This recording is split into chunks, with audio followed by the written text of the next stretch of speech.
அனைவருக்கும் வணக்கம். லக்ன அவயோக கிரகம் எப்பொழுது யோகம் செய்யும், இதை பற்றி தான் இந்த பதிவுல தெளிவா பார்க்க போறோம். ரெகுலரா நம்ம பார்க்கக்கூடிய அப்பாயின்மெண்ட்ஸ்ல இந்த கேள்வி அதிகமா இருக்கு. ஏனென்றால் ஒவ்வொரு லக்னத்திற்கும் முழு அவயோக கிரகம் என்று நாம் ஒரு கிரகத்தை வரையறுக்கிறோம். அந்த கிரக மகாதசை நடக்கும் பொழுது ஜாதகர்களுக்குள்ள இந்த பயம் இருக்கு.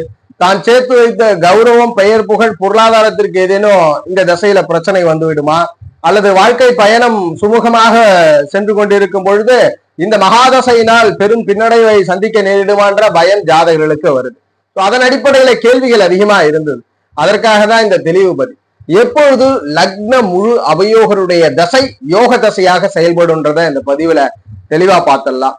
பொதுவா பார்த்தோம்னா இயற்கையில யோகர்கள் என்று குரு, சுக்கிரன், புதன், தனித்த புதனையும் வளர்பிறை சந்திரனையும் வரையறுக்கிறோம். அதுபோல அவயோகர்கள் அப்படின்றதுல முதன்மையாக சனி பகவான், அடுத்து செவ்வாய், சூரியன், ராகு, கேதுக்கெல்லாம் அமர்ந்து விடுகிறார்கள். இந்த அமைவுகளை இதெல்லாம் பொதுவான பலன்கள் மட்டும்தான். ஆனா ஒவ்வொரு லக்னத்தை பொறுத்த வரைக்கும் சுபர்கள் என்று வரையறுக்கக்கூடிய குருவும் சரி, சுக்கிரனும் சரி, தனித்த புதன், சந்திரன் இவர்களும் அவயோகரிகளாக மாறிவிடுவார்கள். அந்த அவயோகர்களை பத்தி தான் இந்த பதிவுல தெளிவுபடுத்த போறோம். நம்ம மனதுல இது ஒரு குழப்பமாவே இருந்துகிட்டு இருக்கும். ஏன்னா நிறைய பேர் பாத்தீங்கன்னா இனிஷியல் ஸ்டேஜ், இப்பதான் ஒரு 40 இயர்ஸ்ல ஒரு பிசினஸ் ஸ்டார்ட் பண்ணியிருப்பாங்க. அந்த நேரம் பார்த்தா அவருடைய ஜாதகப்படி அவயோக தசை இருக்கும். இந்த தசையில என்ன வருமோன்ற பயம் ஜாதகர்களுக்கு இருக்கு. அதனால முழு தெளிவான வீடியோ இந்த வீடியோ.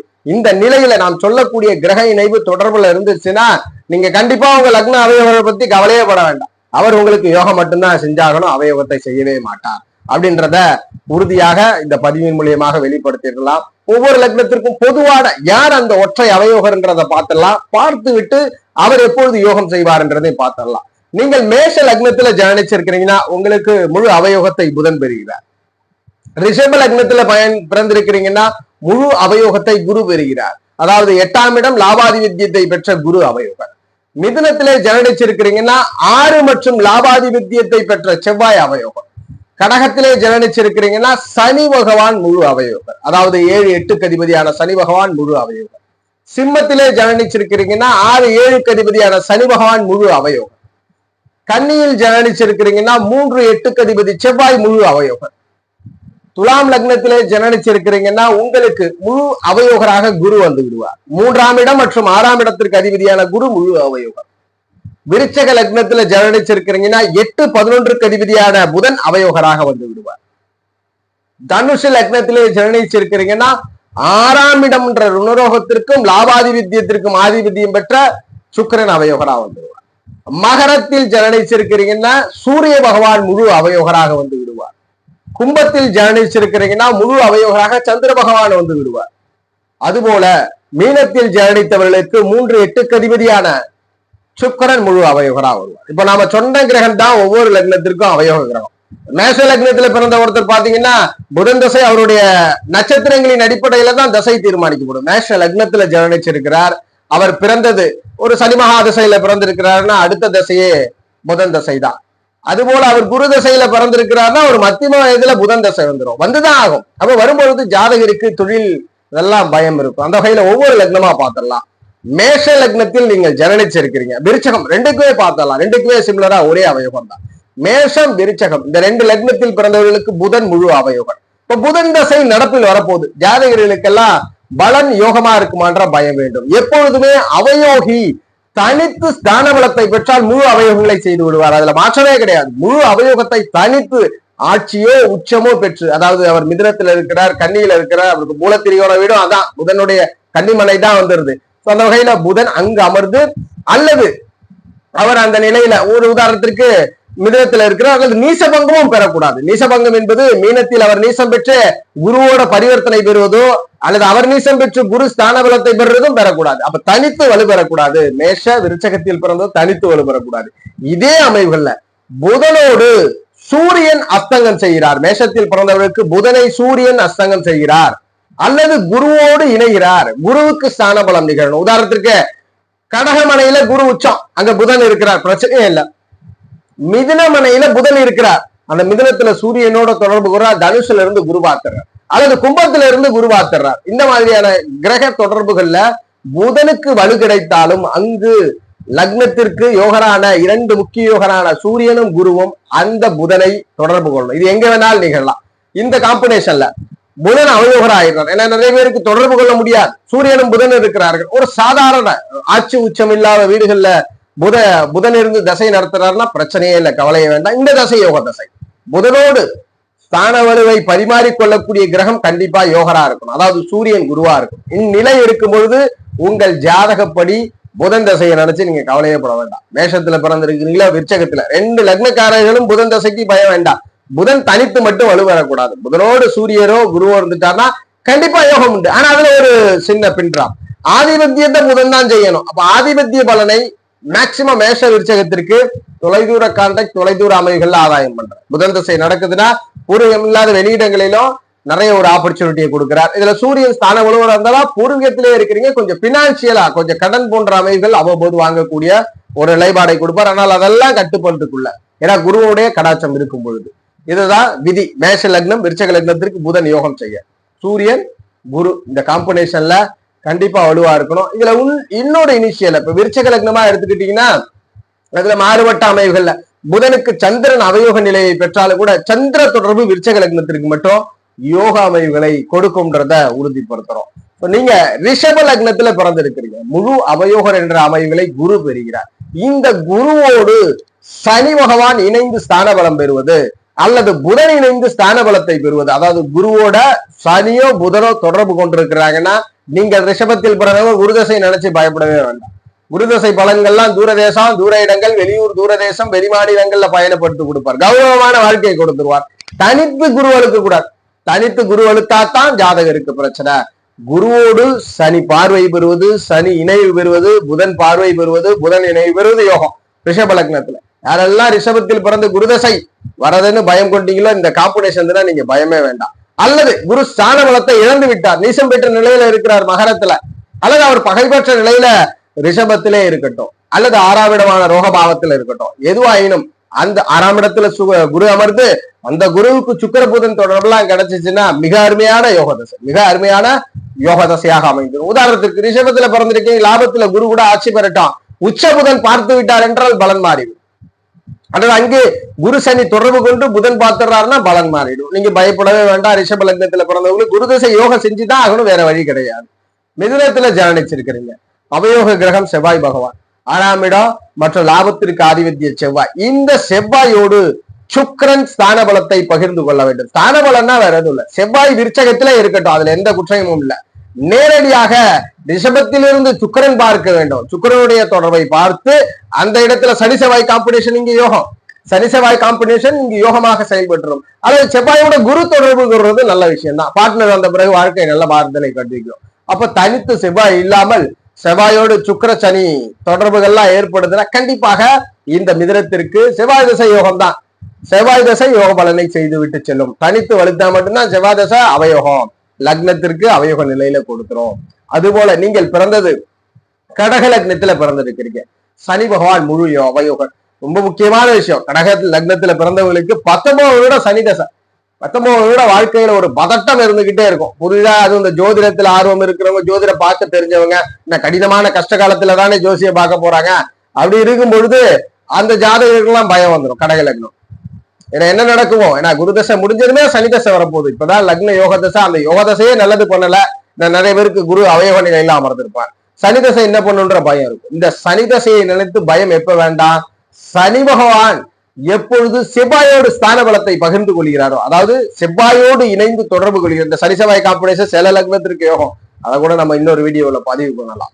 அந்த கடகத்தில் பிறந்தவர்களுக்கு குருவோட தொடர்பு, குருவோட இணைஞ்சு பார்வை தொடர்புல இருப்பது, செவ்வாயோட இணைஞ்சி பார்வை தொடர்புல இருப்பது, இதெல்லாம் ஜாதகத்திற்கு கடக லக்னத்துக்கு சனி பகவான யோகத்தான் செய்வார். நிறைய பேர் பாத்தீங்கன்னா வசதியான பார்ட்னரை திருமணம் செஞ்சிருப்பார். செல்வாக்கு மிகுந்த நபரை ஆனா இருந்தாலும் பெண்ணா இருந்தாலும் திருமணம் செஞ்சு வாழ்க்கை செட்டில் ஆயிருக்கும். பார்ட்னர் வந்த பிறகு வாழ்க்கையில நிறைய முன்னேற்றம். கடக லக்னத்துல அதெல்லாம் நிறைய பேர் பார்க்கலாம். வாழ்க்கையில ரொம்ப கஷ்டப்பட்டுட்டு இருந்திருப்பாங்க. திருமணத்திற்கு பிறகு வாழ்க்கை படபடன்னு முன்னேறி இருக்கும். ரொம்ப பொருளாதார ரீதியில பின்னடையில இருந்தவரை கடகடன்னு வந்ததுமே ஆனா இருக்கட்டும் பெண்ணா இருக்கட்டும், திருமணத்திற்கு பிறகு உறவெல்லாம் மேலுங்கிறதுக்கு காரணம் இந்த சனியோட பார்ட்னர்ஷிப் காம்பினேஷன் தான். சனியோட பார்ட்னர்ஷிப் காம்பினேஷன் தான் மேம்படுத்தி கொடுக்கும். சனியோட செவ்வாய் குரு இந்த 2 தொடர்பு சனி தசையை யோகம் செய்ய வச்சிரும். அவர் உதாரணத்திற்கு உச்சம் பெற்ற நிலையிலே இருக்கட்டும், துலாத்துல உச்சம் பெற்று இருக்கிறார். அங்கு சுக்கிர தொடர்பு, செவ்வாய் பார்வையில இருக்கிறதா யோகம் தான் செஞ்சாகணும், வேற வழியே இல்லை. கடகலக்னத்துல பிறந்தவங்க எல்லாம் அந்த நல்ல உறுதியான வாகனம், ரொம்ப நாள் இதான் எய்மோட வச்சிருந்து வாங்கின வாகனம், எய்மோட வச்சிருந்து வாங்கின வீடுன்னு சொல்றதெல்லாம் இந்த காம்பினேஷன்ல தான். சனி யோகம் செய்வதற்கு செவ்வாய் குருவனுடைய தொடர்பு கண்டிப்பா தேவை. சிம்ம லக்னத்துல ஜனனிச்சிருக்கிறீங்க, முழு அவயோகர் சனி பகவானாக வந்து விடுகிறார். இந்த சனி பகவானோடு இயற்கையாக குரு பகவான் செவ்வாய், மறுபடியும் குரு செவ்வாய், சிம்மத்திற்கும் குரு செவ்வாயினுடைய தொடர்பு மிகப்பெரிய யோகம். சனியோடு குருவாகட்டும் செவ்வாயா இருக்கட்டும், இதெல்லாம் கண்டிப்பா சனிக்கு ஸ்தான பலத்தை குறைத்து நம்ம அதை மாறுபடுத்த முடியாது. ஒண்ணு கும்பத்திலே அவர் இருக்கிறார், 7ஆம் இடத்துல இருக்கட்டும், அங்க செவ்வாயின் தொடர்புகளும் சிம்மத்திலிருந்து குருவா இருப்பது அல்லது திரிகோண வீட்டிலிருந்து குருவா இருப்பது யோகம். அதாவது மிதுனத்தெல்லாம் அமர்ந்திருக்கிறார், மிதுனத்திலிருந்து பார்த்துறார், ரொம்ப ஒரு விசேஷமான அமைவு. அல்லது இதுலயும் ஒரு விதி நம்ம சொல்லணும், ஒரு கிரக இணைவை எத்தனை டிகிரியில எடுத்துக்கணும், இது ரொம்ப ரொம்ப முக்கியமான விஷயம். கும்பத்துல 28 டிகிரியில சனி இருக்கிறார், மீனத்துல ஒரு 3 டிகிரியில கண்டிப்பாக இணைவு தான். ஆதிபத்தியங்கள் மட்டும்தான், லக்னாதிபத்தியங்கள் மட்டும்தான் இந்த 30 டிகிரியை மாற்றக்கூடாதே தவிர கிரக இணைவு முன்பின் 15 டிகிரிகள்ல இணைவு தான். முன்பின் 15 டிகிரிகள்ல உறுதியான இணைவு. இதன் அடிப்படையில் இங்கும் அந்த சனி பகவானுக்கு வலுகுறைய ஆரம்பிக்கும், யோகராக செயல்படுவார் அப்படின்றத உறுதிப்படுத்துறோம். கன்னி லக்னத்துல பிறந்திருக்கிறீங்க, முழு அவயோக கிரகம் செவ்வாய் பகவான் தான். 3ஆம் இடம் 8ஆம் இடத்திற்கு அவர் ஆதிபத்தியம் பெறுகிறார். கன்னியில் ஜனனித்தவர்களுக்கு சனி பகவான் மற்றும் சுக்கிரன், இந்த 2 கிரகமும் செவ்வாயை பீடிக்கணும்னா இணைந்து இருக்கணும், பார்த்து இருக்கணும். அதுல செவ்வாய்க்கு ஸ்தான பலத்தை குறைச்சு கொடுத்துருவோம். செவ்வாய் ஆட்சியை பெறட்டும், 3ஆம் இடத்துல முயற்சி பாவத்துல ஆட்சி பெறட்டும், பிரச்சனையே இல்லை. அங்க சனி இருக்கட்டும், நேரா சுக்கிர பார்வையில் இருக்கட்டும். அல்லது அவர் 8ஆம் இடத்திலே ஸ்தான வலுவை பெற்று இருக்கட்டும், நேரா சுக்கிரன் பார்க்கட்டும், அல்லது சுக்கிரன் சனி என்ற 2 கிரக தொடர்பு கொண்டு இருக்கட்டும், மாறுபட்ட பலனை கொடுத்து விடும். அப்ப செவ்வாயோடு இந்த சுக்கிரனும் சனியும் தொடர்பு கொண்டிருப்பது அது நல்ல பலனை கொடுத்து விடுகிறது. யோக பலனை அவயோகர் வலுத்தாலும் கூட இந்த இருவரும் நீடிக்கும் பொழுது, தொடர்பு கொள்ளும் பொழுது கண்டிப்பா அந்த கிரகம் யோகத்தை செய்கிறது. துலாம் லக்னத்துல பிறந்திருக்கிறீங்க, 3ஆம் இடம் 6ஆம் இடம் 2 முக்கிய பாவத்திற்கு, ரோகத்திற்கும் முயற்சிக்கும் ஆதிபத்தியமான குரு அவயோகரா வந்துடுறார். துலாத்திலே பிறந்தவர்களுக்கு சனி பகவான் ரொம்ப முக்கியம். சனி பகவானுடைய தொடர்பை குரு, புதனுடைய தொடர்பை குரு, நல்ல தொடர்பு என்றால் இருவரும் ஒன்றாக இணைந்திருப்பது, ரொம்ப டிகிரி பாகக்கல்ல இணைந்து குருவை ஸ்தான பலம் இழக்க செய்வது, அல்லது குரு நட்பு பெற்ற வீடுகள்ல இருந்தா கூட அங்கு இந்த கிரகங்களுடைய ஆளுமை அதிகமாக இருப்பது, புதன் சனியினுடைய தொடர்பு. ஒரு உதாரணத்துக்கு கும்பத்துல சனி குரு இருக்கலாம், நீசம் பெற்ற நிலையில குரு அமர்ந்து அங்க குரு சனி இருக்கலாம். ஆட்சி பெற்று தனுசுல இருக்கிறார்னா கூட புதன் ஆட்சி பெற்ற நிலையில மிதுனத்திலிருந்து பார்ப்பது, அல்லது சனி புதன் ஒன்றாக 3ல இணைஞ்சிருந்தாலும் அவரை மாறுபட்டு பலன் செய்வார்கள். 6ஆம் இடத்துல இருக்கும்பொழுது அப்படிதான், புதன் நீசபங்கம் பெறலாம், அங்கு சனி இருக்கலாம். இதெல்லாம் அவருடைய வலுவை இழக்க செய்து யோகராக செயல்படுத்தி கொடுப்பார் அப்படின்றத உறுதிப்படுத்துறோம். ஆனால் எப்பொழுதுமே அவயோக கிரகங்கள் ஸ்தான பலத்தை பெற்றாலும் தூரதேசம், ஓரளவுக்கு யோகர் சூழ்ந்து இருந்தாலும் வெளிநாடு தூரதேச அமைவுகளை கொடுத்து விடுகிறார் என்பதை உறுதிப்படுத்தி நம்ம சொல்றோம். அந்த வகையில ஜாதக ரீதியில விருச்சக லக்னத்துல ஜனனிச்சிருக்கிறீங்க, லக்னத்திற்கு முழு அவயோகராக புதன் வருகிறார். லக்ன 8ஆம் இடம் லாபாதிபத்தியத்திற்கு ஆதிபத்தியம். புதனை பொறுத்த வரைக்கும் குருனுடைய தொடர்பை பெறுவது, சந்திர தொடர்பை பெறுவது யோகம். குரு சந்திர தொடர்புகளோடு இருப்பொழுது மிகப்பெரிய யோகத்தை விருச்சக லக்னத்திற்கு கொடுக்கும். மறுபடி ஸ்தான பலம் இந்த பதிவுல முதல்ல விருச்சகத்திற்கும் வெளிப்படுத்தி இருக்கிறோம் அந்த சனாரியோ. தனுஷ லக்னத்துல ஜனனிச்சிருக்கிறீங்க, 6ஆம் இடத்திற்கும் லாபாதிபத்தியத்திற்கும் சுக்கிரன் ஆதிபத்தியம் வரார். தனுஷ லக்னத்திற்கு சுக்கிரனோடு ஸ்தான பலத்தை செவ்வாய் தொடர்பு கொள்ளணும்.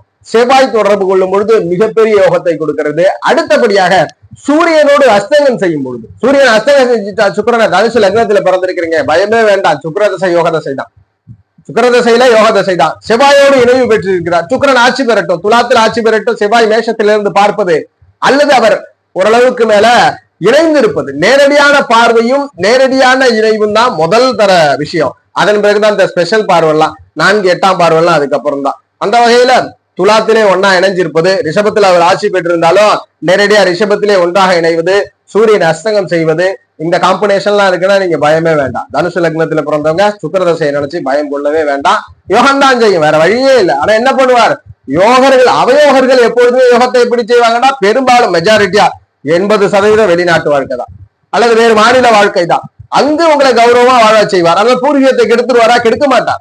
பூர்வீகத்தை விட அதிக தனத்தை கொடுத்து வெளில அனுப்பிச்சு வைப்பார் அப்படின்றதுதான் விதி. மகரத்துல ஜனனிச்சிருக்கிறீங்க, முழு அவயோக கிரகம் சூரியன். சூரியனே அவயோகரா வந்துடுறாரே, அரசனே அவயோகராக வந்தா எப்படி இருக்கும்? இப்ப மகரத்துல சூரிய திசைனாலே ஆபத்தானா, சூரியனோடு புதனோ சுக்கிரனோ, முதல் தரத்துல சுக்கிரனுடைய இணைவு சுக்கிரனுடைய தொடர்பு, புதனுடைய இணைவு புதனுடைய தொடர்பு, அவர் 8ஆம் இடத்துல இருக்கட்டும், அங்க புதன் ஸ்தான பலம் உண்டு, புதனோடு இணைவது சுக்கிர இணைவு. சூரியன் அஸ்தங்கம் செய்து இருந்தாலும் பிரச்சனை இல்லை, சுக்கிரனையும் புதனையும் அஸ்தங்கம் செய்கிறார், பிரச்சனையே இல்லை, யோகராக அவர் மாடி வருகிறார் அப்படின்னு அர்த்தம் மகர லக்னத்துல பிறந்தவர்களுக்கு. அது போல கும்பத்துல ஜனிச்சிருக்கிறீங்க, சந்திரன் முழு அவயோக கிரகமாக வந்து விடுகிறார். சந்திரனோடு புதனோ சுக்கிரனோ தொடர்பு கொள்ளணும், புதன் சுக்கிரன் இணைவு பார்வை, அப்பதான் அந்த கிரகத்தை யோகம் பண்றார். 6ஆம் இடத்தின் ஆதிபத்தியம் பெற்ற சந்திரனோடு நேரடியா, இப்போ உதாரணத்துக்கு அவர் கடகத்திலே ஆட்சி பெற்ற நிலை இருந்தாலும் கூட, ஏன்னா இங்க எதுக்கு சொல்றேன்னா புதனும் சுக்கிரனும் கடகத்துல கடகத்திலே பகை பெறக்கூடிய கிரகம், பரவாயில்ல, கடகத்தில் பகை பெற்றாலும் புதனும் சுக்கிரனும் சந்திரனோடு இணைந்திருக்கும் பொழுது ஜாதகரை வெளிநாடு அனுப்பிச்சு வைப்பார், வெளிநாட்டில் இருப்பார், வெளிநாடு வாழ்க்கையை வாழ்வார். ஆனால் இந்த 2 கிரகங்களுடைய தொடர்பு கண்டிப்பாக சந்திரனுக்கு வேண்டும், அப்பதான் சந்திரனை யோகம் செய்ய செயல்படுத்தி கொடுக்கும். அதுபோல் நீங்கள் மீன லக்னத்துல ஜனனிச்சிருக்கிறீங்க, லக்ன அவயோகர் சுக்கிர பகவான் லக்னத்திற்கு ரொம்ப ரொம்ப முக்கியமான 3ஆம் இடத்தையும் 8ஆம் இடத்தையும் கையில் வைத்திருக்கிறார், முயற்சி பாவத்தையும் அஷ்டம பாவத்தையும் கையில வச்சிருக்கிறார். இந்த சுக்கிர பகவான் கிட்டத்தட்ட ஜாதக ரீதியில சந்திரனோடு வலுவாக தொடர்பு கொள்வது, சந்திரனுக்கு சுக்கிரனுக்கு காரக முரண்பாடு, பரவாயில்ல, யோகம் செய்வதற்கு காரக முரண்பாடு எப்படி வேலை செய்யும்னா பூர்வீகம் கிடையாது, மீண்டும் மீண்டும் பூர்வீகம் கிடையாது, தொலைதூர அமைவுகள், சுக்கிரனோடு சந்திர தொடர்பு, சுக்கிரனோடு செவ்வாய் தொடர்பு, இதுல ஸ்தான பலம் சுக்கிரன் பெற்றாலும் பிரச்சனை, நிறைய பேருக்கு தனித்துதான் பெறக்கூடாது, மீண்டும் மீண்டும் தனித்த சுக்கிரனாக வலுத்தா தான் பிரச்சனை. 8ஆம் இடம்ன்றது இல்வாழ்க்கைக்கு ஃபேவரான ஒரு பொசிஷனே கிடையாது, இடமே கிடையாது, எப்பொழுதுமே எந்த லக்னமா இருந்தாலும் 8ஆம் இடம், அதிலும் யோகம் செய்வார். மீனத்துல பிறந்து 8ஆம் இடத்துல துலாத்துல சுக்கிரன் ஆட்சி பெற்றிருக்கிறார்னா அந்த இடத்தில் சந்திரன் இருப்பது, அந்த இடத்தில் செவ்வாய் இருப்பது ஜாதகருக்கு யோகம் செய்கிறார். என்ன ஒரு விஷயம், பூர்வீகம், மறுபடியும் பூர்வீகம்ன்ற விஷயத்த தடுத்து விடுகிறார் என்பதை உறுதிப்படுத்துறோம். அப்ப சந்திர சுக்கிர தொடர்புகளை, அதாவது சந்திரன் செவ்வாய் தொடர்புகளை மீன லக்னத்திற்கு வலுத்து பெறும் பொழுது அவயோக கிரகம் யோகம் செஞ்சுதான் ஆகணும்ன்றது விதி. உங்களுடைய சுய ஜாதகத்துல இதை பொருத்தி பாருங்க, அவயோக திசை வருது அப்படின்னா, ஏன்னா கண்டிப்பா எல்லாருமே அவயோக திசையை வாழ்க்கையில் அனுபவிக்கத்தான் வேண்டும், கண்டிப்பா இருக்கும். அந்த அவயோகம் கூட உங்களுக்கு ஃபேவர், உங்களுடைய பயணத்தை சற்று தடுக்காமல், நீங்கள் சேர்த்த கௌரவ பெயர் புகழ் பொருளாதாரமாக இருக்கட்டும், அல்லது சேர்க்க வேண்டும் எண்ணிய கௌரவ பெயர் புகழ் பொருளாதாரத்தை தடுக்காமல் இந்த திசையெல்லாம் பயணப்படணும்னா மேல் சொன்ன காம்பினேஷன்ல இருக்கும்போது கண்டிப்பா தடுக்க மாட்டாரு, கண்டிப்பா தடுக்காமல் பயணம் இருக்கும். ஆனால் ஒரு தடங்கள் வர செய்யும், ஆனால் பெரும் தடங்கள் உங்களை வீழ்த்தி விடாது என்பதை உறுதிப்படுத்துறோம். ஜோதிட ரீதியான தகவல் அல்லது உங்களுடைய சுய ஜாதகம் சார்ந்த சந்தேகங்களுக்கு ஸ்கிரீன்ல தெரிகிற நம்பரை தொடர்பு கொள்ளுங்க. வாழ்க வளமுடன். நன்றி.